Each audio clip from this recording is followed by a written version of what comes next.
Ya. Silakan waktu dan tempat dipersilakan buat Bapak Afrian. Oke, sahabat 3i Network dimanapun Anda berada, sahabat Kin semua, apa kabar?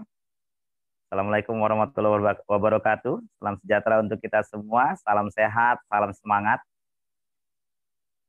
Senang sekali saya bisa bertemu dengan Anda di media Zoom ini, walaupun tidak bertemu muka, tetapi secara nyata, tetapi kita masih bisa bertemu muka secara online. Ya, inilah sebuah kecanggihan teknologi dan saya juga baru-baru saja mengetahui belajar tentang ini. Ya, jadi lumayan kaku-kaku ya, nggak apa-apa lah. Namanya orang belajar kan gitu. Nah, kali ini saya ingin bercerita kepada teman-teman semua, baik yang sudah bergabung ke dalam bisnis ini maupun yang belum. Karena ini adalah acara Zoom, jadi sudah pasti ada beberapa orang yang belum bergabung ke dalam bisnis ini, yang juga ikut dalam acara ini. Saya ingin mengungkapkan sebuah fakta menarik tentang bisnis jaringan, Bapak Ibu. Ya. Jadi ada sebuah fakta unik yang menarik tentang bisnis jaringan. Faktanya begini, bahwa di dalam bisnis jaringan itu ternyata hampir hampir 99% orang yang sukses di dalam bisnis ini adalah orang yang hidupnya sebelum ikut bisnis ini, hidupnya penuh dengan masalah. Saudara tercinta, dulu saya tidak pernah percaya dengan statement ini. Karena dulu saya pernah bergabung di bisnis network dan saya hanya melihat orang-orang suksesnya saja, tidak terlalu tahu banyak latar belakangnya. Sampai saya juga ikut network lagi, kemudian ada guru saya bilang, dia ngomong dengan bahasa Makassar, jadi dengan gaya Makassarnya, dia bilang, Alfia, saya tidak terlalu suka saya ajak orang-orang kaya. Kenapa? Tidak bisa sukses, tidak pernah sukses. Saya lebih suka ajak orang kayak kamu. Nah, ternyata saat itu saya juga tidak sukses. Jadi waktu itu saya berpikir, ini guru saya cuma soal ngomong aja. Hingga akhirnya satu masa ya di mana terjadi masalah besar dalam hidup saya. Masalahnya mirip-mirip seperti zaman sekarang, yang suasana sekarang ini, ya. Tetapi masalah itu hanya terjadi dengan diri saya sendiri. Kenapa saya katakan mirip-mirip? Waktu itu saya tidak bisa kemana-mana, saya jarang keluar rumah. Kenapa? Karena saya nganggur. Saya nggak punya uang. Gimana saya mau keluar rumah kalau uang nggak ada? Uang hanya pas-pasan saja. Jadi 2013, Juli, saya mulai menganggur. Dan saya mempertahankan harga diri saya tetap menganggur karena saya tidak mau lagi balik ke terminal jadi kenek. Karena saya bersumpah saya nggak mau masuk lagi ke terminal. Dan untuk tetap memegang teguh sumpah saya, ya saya cari alternatif lain tapi nggak ketemu, akhirnya saya nganggur. Juli 2013. Dan day by day, hari demi hari, minggu demi minggu, bulan demi bulan, saya jalankan hidup saya hanya sebisanya aja. Yang penting bisa makan. Saya jual barang, gadai juga udah nggak ada yang mau. Teman-teman saya perlahan tapi pasti mulai menjauh. Jadi nggak ketemu juga. Jadi saya hanya di rumah saja, merenung, bingung, apa yang harus saya kerjakan. Sementara makin lama, barang yang dijual udah makin habis. Sampai sepatu-sepatu, baju bekas udah kejual, apalagi. Dan saat itu juga di rumah saya ada orang-orang yang saya cintai, saya punya tanggung jawab, ada dua orang tua saya yang nggak bekerja, karena bapak saya udah pensiun, dan ada dua anak saya, yang satu belum sekolah karena masih 4 tahunan, yang paling kecil, yang nomor satu itu SD, tidak ada tanggung jawab, tetapi uang nggak ada, makan susah. Sampai akhirnya ibu saya memutuskan kerja buat orang lain, bekerja dalam tanda kutip, jadi asisten rumah tangga, ngurusin anak orang lain. Sementara saat itu saya single parent, jadi saya nggak punya istri, jadi anak saya ya saya yang urus, ada ibu saya yang urus. Ketika ibu saya bekerja, ya anak saya hanya saya yang urus. Dan itu dilakukan karena memang nggak ada uang.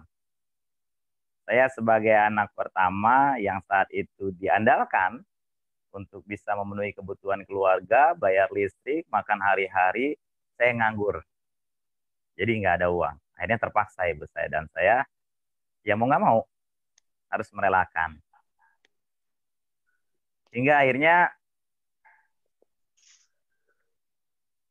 saat itu boleh dibilang saya merasa gelap hidup saya. Nggak tahu apa yang harus dilakukan. Akhirnya setelah 6 bulan sampai Desember 2013, saya pikir udah cukuplah keluarga saya menderita dengan ego saya yang tidak mau balik ke terminal. Jadi saya bertekad saat itu kalau seandainya di Januari 2014, di tahun baru, saya tidak ketemu bisnis bagus, saya tidak ketemu bisnis yang baru, saya mau bertekad balik lagi ke terminal jadi connect. Walaupun saya tahu itu hanya menyelesaikan solusi jangka pendek. Karena saya tidak akan pernah bisa mencapai impian-impian yang saya inginkan hanya bekerja sebagai connect. Tapi apa boleh buat, pikir saya, jika seandainya tidak ada usaha. Hingga akhirnya Bapak Ibu sekalian, di tengah kesulitan hidup saya, di tengah masalah yang bertubi-tubi dalam hidup saya ketemu bisnis TL Network ini. Saya ketemu bisnis ini. Saya ditawarkan oleh seseorang, yaitu Bapak Kuancen. Saya menyimak presentasinya. Jujur, saya tidak terlalu banyak yang saya ingat pada saat beliau presentasi. Cuma yang saya ingat, waktu itu ada sebuah ilustrasi. Di dalam presentasi tersebut, jika saya hanya berhasil 10% saja, dan saya gagal 90% dalam bisnis Tria ini, saya masih bisa punya income 90% gagal, saya masih bisa punya income 30 juta rupiah per bulan. Hanya itu yang saya ingat. Dan saya pikir income 30 juta pasti bisa menyelesaikan masalah saya. Jadi saat itu yang tadinya hidup saya agak hampa, yang tadinya hidup saya suram, muncul harapan. Jujur, kalau untuk 100% sukses saya nggak yakin saat itu. Temannya hilang, uang nggak ada. Segala kemungkinan yang logikanya untuk saya sukses nggak ada. Tapi saya tahu saya punya niat, saya punya harapan, saya niat baik, saya punya harapan yang baik, dan saya punya tanggung jawab di rumah saya yang harus saya penuhi sebagai anak dan sebagai orang tua. Jadi saya pikir kalau cuma 10%, saya sempat bergumam. Kalau saya kerjakan bisnis ini serius, seserius-seriusnya, masa sih 10% aja Tuhan gak kasih rezeki buat saya? Saya nggak minta banyak Tuhan. Saya minta 10% saja seperti presentasinya saat itu. Itu gumaman di hati saya. Jadi saya pulang ke rumah, saya tidak punya harta, saya tidak punya uang untuk ikut bisnis ini. Akhirnya apa yang saya lakukan? Saya gadaikan motor saya. Saya kasih lihat kepada Anda, ini motornya. Nah, motor ini saya pajang sekarang. Saya pajang di depan rumah saya. Ini motor yang saya gadai 6 tahun yang lalu. Yang sekarang menjadi monumen sejarah hidup saya. Jadi saya gadaikan motor ini, Bapak Ibu, separuh uang saya untuk bisnis ini, separuh lagi saya buat makan. Saya berdoa saat itu, saya ingat, saya bergumam, saya berdoa, ya Allah, jika ini sebuah jalan untuk saya keluar dari masalah hidup saya, berikan saya kekuatan untuk bisa merubah apa-apa yang memang Kau izinkan untuk saya rubah. Dan beri saya kesabaran, beri saya ketabahan, beri saya keikhlasan untuk bisa menerima apa-apa yang memang Engkau belum izinkan untuk saya rubah. Saya bergumam, berdoa seperti itu, teman-teman. Akhirnya bismillah, saya berjalan. Dengan satu tekad, satu impian, bahwa saya harus keluar dari masalah saya. Saya punya pilihan di satu sisi, Dan saya tidak punya pilihan di sisi yang lain. Saya punya pilihan untuk menerima bisnis ini. Alhamdulillah saya diberikan kekuatan hati dan pilihan untuk bisa menerima bisnis ini. Tapi saya yakin membuat yang salah satu hal lagi yang buat saya bisa sukses adalah faktor saya tidak punya pilihan untuk meninggalkan bisnis ini setelah saya memilih bisnis ini. Ingat, saya tidak punya pilihan untuk meninggalkan bisnis ini setelah saya memilih bisnis ini. Kenapa? Karena kalau saya tinggalkan bisnis ini, walaupun hidup saya saat itu susah, saya yakin hidup saya lebih susah. Jadi saya pikir, ketimbang saya tinggalkan bisnis ini, hidup saya lebih susah. Mendingan saya jalan bisnis ini sesusah-susahnya, tapi ada harapan untuk maju. Ya, di kepala saya harapan 10%, 9 bulan ke depan, untuk bisa meraih income 30 juta sesuai yang dipresentasikan Pak Puancan saat itu adalah harapan yang ada di dada saya, harapan yang ada di hati saya, harapan yang ada di kepala saya, harapan yang ada di pikiran saya yang menemani saya di keseharian saya menjalankan bisnis ini. Saya ajak teman saya, yang mau silakan, enggak apa-apa. Saya tahu ada malam, ada siang, ada orang mau, ada orang menerima. Ada orang yang positif, ada orang yang negatif, ada orang yang memuji, ada orang yang mencela. Itu udah bagian dari hidup. Jadi saya terima saja. Saya tidak baper. Kenapa? Prinsip saya berhak kasih tahu, Anda berhak nolak. Saya berhak ngajak Anda untuk sama-sama punya impian, tapi Anda juga berhak nolak saya dan berjalan dengan impian Anda. Alhamdulillah, perlahan tapi pasti, Bapak Ibu sekalian, perlahan tapi pasti, masalah dalam hidup saya satu persatu mulai terurai. Masalah dalam hidup saya satu persatu mulai selesai seiring naiknya bonus saya. Dan alhamdulillah, keyakinan saya, harapan saya, doa saya, 9 bulan saya dapat 10% saja dari kesuksesan sistem bisnis ini dikabulkan oleh Yang Maha Kuasa. Karena 9 bulan kemudian saya meraih posisi gold agency dengan income 30 juta rupiah per bulan. Hanya butuh waktu 9 bulan saja. Bekerja keras, berjuang, bahkan waktu itu tidak ada online-onlinean, semua bisnisnya masih offline, tidak ada media online, keling-kelingan, panas-panasan naik motor ini. Tidak seperti hari ini Anda duduk di rumah santai, ngerokok, dengerin saya, ngopi. Saya berjuang. 9 bulan saja. Orang yang punya masalah hidup besar, ternyata punya daya juang yang besar untuk keluar dari masalahnya. 9 bulan, saya keluar dari masalah saya. Saya punya income 30 juta. Hidup mulai bersinar. Orang tua saya sudah mulai tersenyum bahagia, menikmati hasil dari apa yang sudah saya perjuangkan. Dan itu yang paling penting. Setelah itu, tidak perlu ditanya lagi. Makin lama rezeki makin banyak. Makin luas. Saya bisa membantu keluarga-keluarga saya yang susah. Dari zakat saya untuk mereka yang tidak punya keberuntungan, janda-janda tua, saudara. Alhamdulillah saya bisa bantu mereka. Dan efeknya saya juga mendapatkan amanah lagi. 1,5 tahun kemudian saya bisa beli mobil. Ini mobil pertama saya, Anda bisa lihat ada 1 buah mobil HR-V di situ. Kemudian ada mobil berikutnya, 1 buah mobil Mercedes-Benz pintu 2 dengan plat nomor nama saya.